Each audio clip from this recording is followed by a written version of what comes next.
Pernah tak kita nak pergi solat Jumaat ni, tengok-tengok, lah, dah terlewat. Jadi kita pun duduk dalam kereta, pasang radio, buka live Facebook. Okay, kita tengok khutbah Jumaat.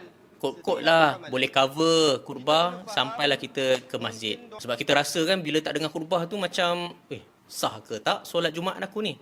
Okey, so jawapannya adalah solat Jumaat tetap sah. Walaupun tak sempat nak mendengar khutbah Jumaat sepenuhnya.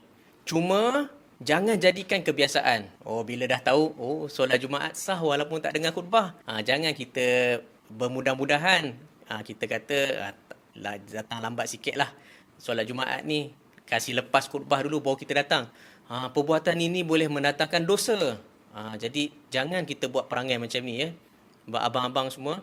Tapi tahniah kepada mereka yang prihatin, yang rasa macam kena cover balik khutbah ni dengan dengar radio, dengar live.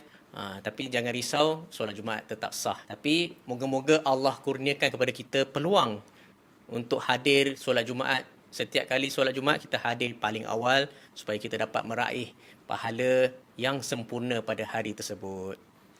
Ikuti semua media sosial saya untuk follow konten-konten yang bermanfaat untuk dunia dan akhirat anda. Saya Muallimuddin Izzat. Akhirat tujuan utama, dunia jangan dilupa.